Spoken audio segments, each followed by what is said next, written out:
نحمده ونصلي على رسوله الكريم اما بعد فاعوذ باللہ من الشیطان الرجیم بسم اللہ الرحمن الرحیم۔ سورۃ الصاد کی آیت نمبر 15 سے آج کے سبق کا آغاز کریں گے۔ رب اشرح لی صدری ویسر لی امری واحلل عقدۃ من لسانی یفقهوا قولی رب زدنی علما رب زدنی علما رب زدنی علما۔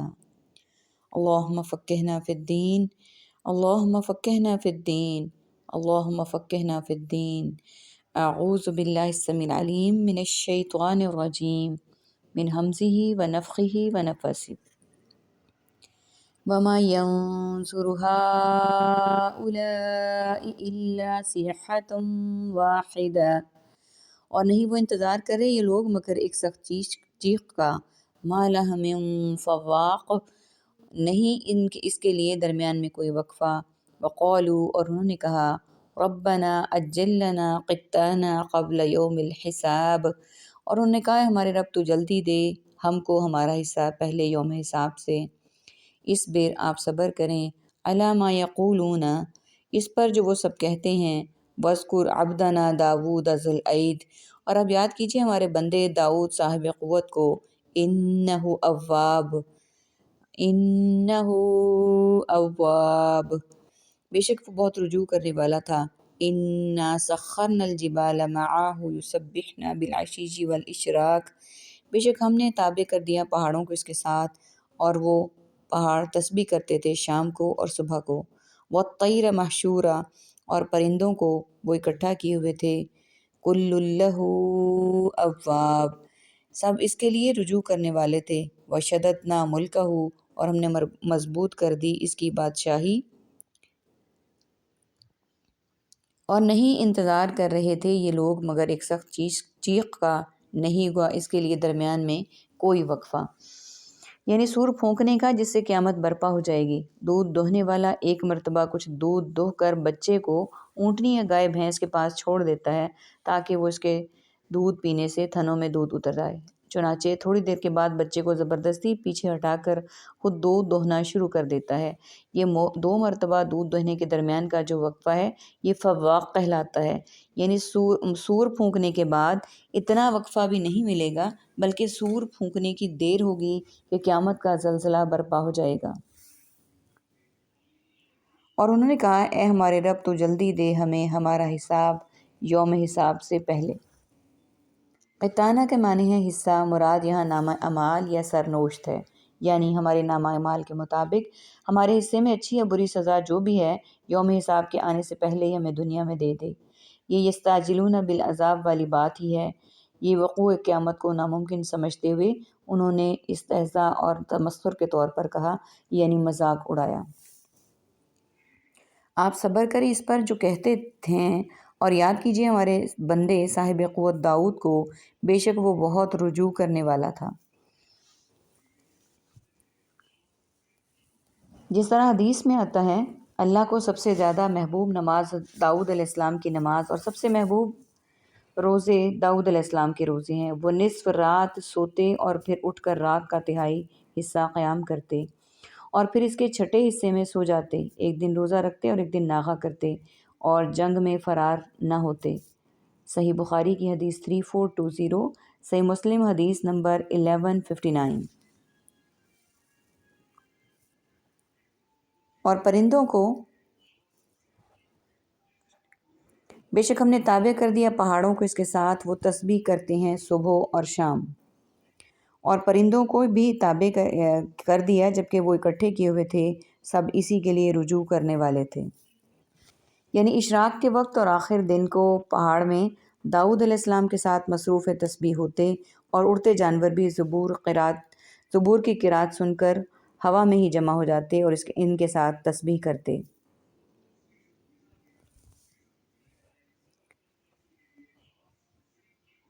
ہم نے مضبوط کر دی اس کی بادشاہی۔ وَآتَيْنَا الْحِكْمَةَ وَفَصْلَ الْخِطَابِ، اور ہم نے دی حکمت اور فیصلہ کن گفتگو۔ وَهَلْ أَتَاكَ نَبَأُ الْخَصْمِ إِذْ تَسَوَّرُوا الْمِحْرَابَ، اور کیا آئی آپ کے پاس خیر جھگڑا کرنے والوں کی جب وہ دیوار پھاند کر آ گئے عبادت خانہ میں اذ دخلوا علی داود، جب وہ سب داخل ہوئے داؤد پر، ففزع منہم قالوا لا تخف خصمان، تو وہ گھبرا گیا ان سے، انہوں نے کہا آپ نہ ڈریں، وہ دو جھگڑے والے ہیں۔ بغا بعضنا علی بعض فاحکم بیننا بالحق، زیادتی کی ہے ہمارے بعض نے بعض پر، تو آپ فیصلہ فرمائیں ہمارے درمیان حق کے ساتھ۔ ولا تشتت واہدنا، اور آپ بے انصافی نہ کیجیے اور آپ ہدایت دیں ہمیں، الی سواء الصراط، سیدھے راستے کی طرف۔ ان ھذا اخی، بے شک یہ میرا بھائی ہے، اور ہم نے دی اسے حکمت اور فیصلہ کن گفتگو کی صلاحیت۔ اور کیا آئی آپ کے پاس جھگڑا کرنے والوں کی خبر جب وہ دیوار پھاند کر خانہ کعبہ میں آ گئے تھے؟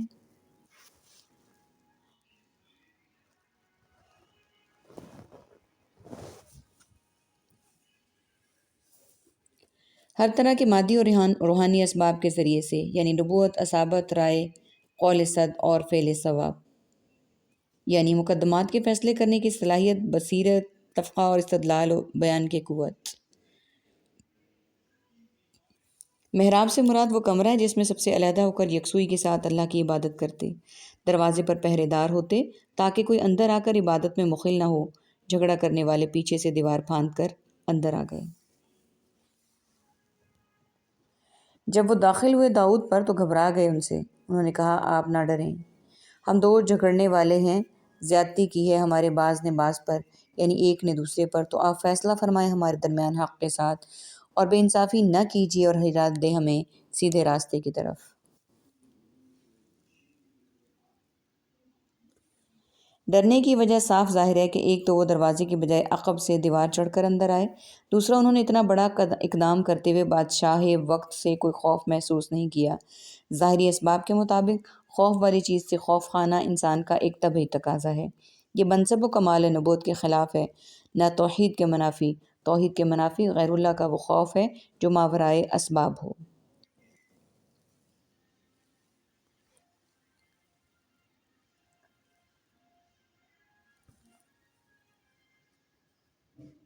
بس یہ داؤد اذ دخلوا،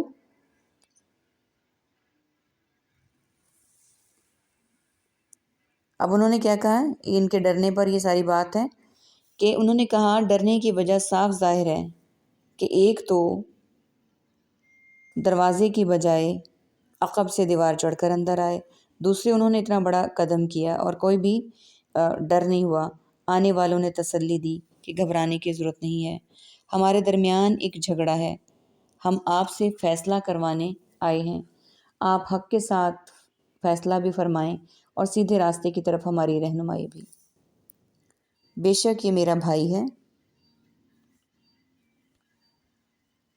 لہو تسع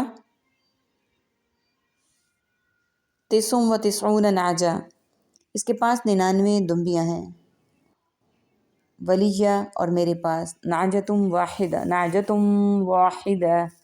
اور میرے پاس ایک دمبی، فقال اکفلنیہا،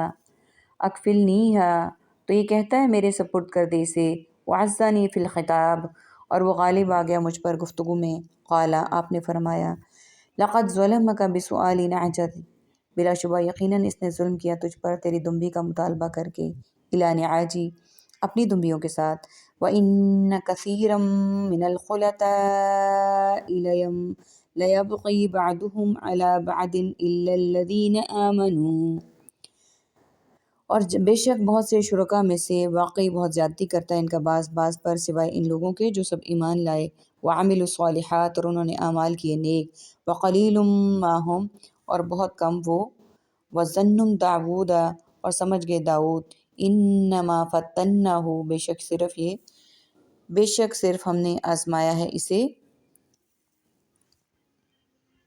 ان کے پاس 99 دمبیاں ہیں اور میرے پاس ایک ہی دمبی ہے، تو یہ کہتا ہے کہ اسے بھی میرے سپرد کر دو، اور یہ غالب آ گیا ہے مجھ پر گفتگو میں۔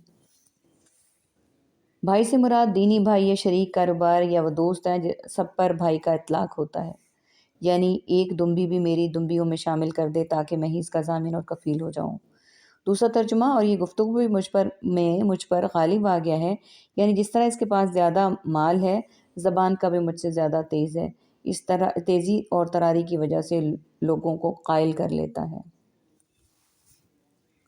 آپ نے فرمایا بلا شبہ یقیناً اس نے ظلم کیا تجھ پر تیری دمبی کو اپنی دمبی کے ساتھ ملانے کا مطالبہ کر کے، اور بے شک بہت سے شرکاء واقعی زیادتی کرتے ہیں، اور ان کا بعض پر یعنی ایک دوسرے پر سوائے ان لوگوں کے جو ایمان لائے اور انہوں نے نیک اعمال کیے، اور بہت کم ہیں وہ لوگ جو اور داؤد سمجھ گئے کہ بے شک ہم نے آزمایا ہے اسے۔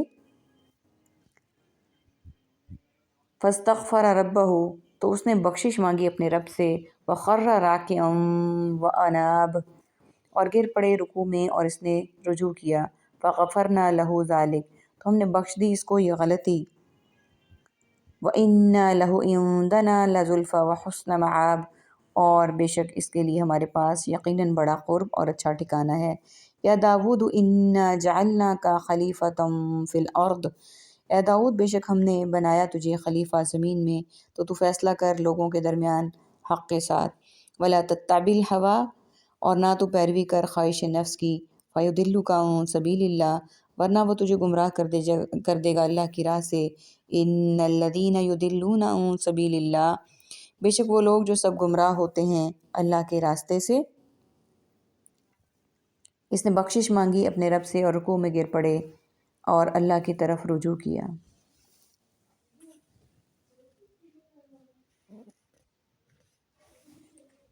یعنی انسانوں میں یہ کوتاہی عام ہے کہ ایک شریک دوسرے پر زیادتی کرتا ہے اور کوشش کرتا ہے کہ دوسرے کا حصہ بھی خود ہی ہڑپ کر جائے۔ البتہ اس اخلاقی کوتاہی سے اہل ایمان محفوظ ہیں، کیونکہ ان کے دلوں میں اللہ کا خوف ہوتا ہے اور عمل صالح کے وہ پابند ہوتے ہیں، اس لیے کسی پر زیادتی کرنا اور دوسروں کا مال ہڑپ کر جانے کی صحیح کرنا ان کے مزاج میں شامل نہیں ہوتا۔ وہ تو دینے والے ہوتے ہیں، لینے والے نہیں، تاہم ایسے بلند کردار لوگ تھوڑے ہی ہوا کرتے ہیں۔ خرہ راکیہ کا مطلب ہے یہاں سجدے میں گر پڑنا۔ حضرت داؤد علیہ السلام سمجھ گئے، یعنی اس واقعے سے انہیں اپنا کوئی واقعہ یاد آ گیا۔ انہیں کون سا واقعہ یاد آ گیا کہ وہ فوراً استغفار کرنے لگے اور سجدے میں گر گئے۔ اس کی تفصیل قرآن و حدیث میں کہیں نہیں ملتی، لہٰذا ہمیں اس واقعے کے پیچھے نہیں پڑنا۔ اللہ تعالیٰ چاہتا ہے کہ ہم بھی اس طرح نصیحت حاصل کریں۔ یہاں ہمارے لیے نصیحت کی بات کیا ہے کہ اللہ جن معاملات کو ہم سے پوشیدہ رکھتا ہے، ہمیں بھی ان میں ہمیں بھی چاہیے کہ ہم اس میں بحث مباحثہ نہ شروع کر دیں۔ اللہ کے نیک بندوں کو دوسرے کی غلطی پر یا گناہ پر اپنی یہ غلطی گناہ یاد آ جاتا ہے، اور وہ فوراً اللہ کے حضور اپنے اس گناہ یا غلطی پر معافی مانگتے ہیں۔ ہمیں بھی حضرت داؤد علیہ السلام کی طرح اواب بننا ہے، بار بار اللہ کی طرف رجوع کرنا ہے۔ غلطی کا احساس ہو جائے تو فوراً 2 رکعت نماز پڑھیں، سجدے میں گر کر معافی مانگیں، خوشی میں نفل نہیں پڑھنے، فوراً سجدہ شکر ادا کرنا ہے، لیکن اس پر ہمیں چاہیے کہ ان ساری باتوں پر صدقہ دیں اور نفل نماز اور سجدے میں رو رو کر استغفار کریں، یعنی جب ہم سے کوئی غلطی ہو جائے اس صورت میں۔ اللہم اجعلنا منہم، اللہم اجعلنا منہم، اللہم اجعلنا منہم۔ اللہ تعالی ہمیں اس طرز عمل پر عمل کرنے والا بنائے اور ہمیں اللہ تعالیٰ کی طرف اواب بنائے، اپنی غلطیوں پر شرمندہ ہو کر معافی مانگنے کی توفیق عطا فرمائے، اور ہم نے بخش دی اس کو یہ غلطی، اور بے شک اس کے لیے ہمارے پاس یقیناً بڑا قرب اور اچھا ٹھکانہ ہے۔